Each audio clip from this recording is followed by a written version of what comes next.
To our ongoing coverage of the impact of the cost of living crisis, particularly on parts of the world that were already struggling. Lebanon is one country that's acutely affected.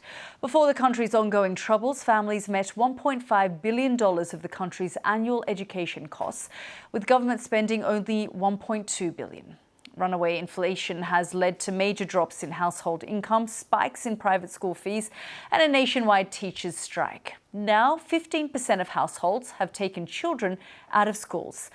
As part of our series on how children around the world are affected by the cost of living crisis, Hawley has been speaking to children who are compromising their future to help their families make ends meet.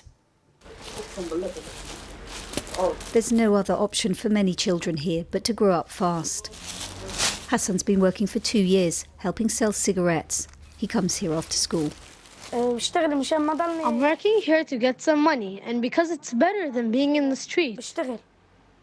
I asked him if he prefers school or work. School. Hassan's father sells vegetables for a living, but prices have risen so fast that these are now a luxury for many people in Lebanon. The global cost of living crisis has hit a country already suffering an economic meltdown and a currency collapse. According to the UN, 9 out of 10 families can't afford the basics anymore. If I could afford it, of course I would prefer him to study. Working isn't the best thing for him, but it brings some money. Together they help make sure the whole family has what they need, and growing numbers of children are having to do the same. 9-year-old Kareem and 6-year-old Adam are getting ready for school. Their 14-year-old brother is already at work at a supermarket. Their mother Majdaleen has 2 jobs and is looking for a third. A once decent salary is now worth very little, and middle-class people have fallen into poverty. Majdaleen works at their school in the kitchen. It's part of a project funded by the World Food Programme, employing mothers of school children, giving them some income, with the aim of keeping their children in school and them and their classmates properly fed. They feel hungry, they ask for sandwiches for their parents.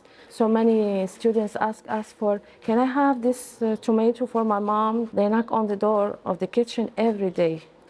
Tens of students, not 1 or 2. And it didn't used to be like this? No. I never seen that in Lebanon before. And if you didn't have this job, Majdaleen, what would your situation be? Worst than too bad, because I don't have enough money to get food for my kids and to keep going in my life. That's it.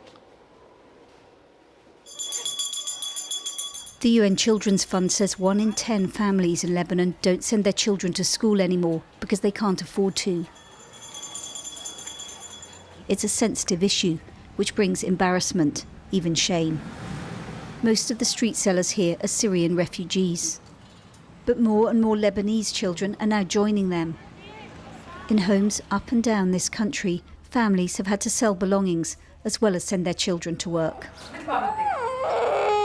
Mohammed, who's 15, provides for both his little sisters and for the whole family. Their father can't work after he injured himself falling from a ladder. Mohammed's been out of school since he was 11, and there's no time anymore to see his friends. I would like to go to school, of course, but in this situation, who would think of going to school? You need to provide for your family. I asked him how that felt. I'm suffocating. Suffocating. But I have to put up with it. Some people curse me when they pass and tell me not to get any closer. Some people humiliate us. He's out here day in and day out, all hours. One of so many forced to fend both for themselves and their families. Their childhood, a stressful daily grind. Hawley, BBC News, Southern Lebanon. And as I said, this is part of a series of special reports that we're doing on the impact of the cost of living on children around the world. So you can go to our website to watch more of the stories we've covered here on the programme throughout the week.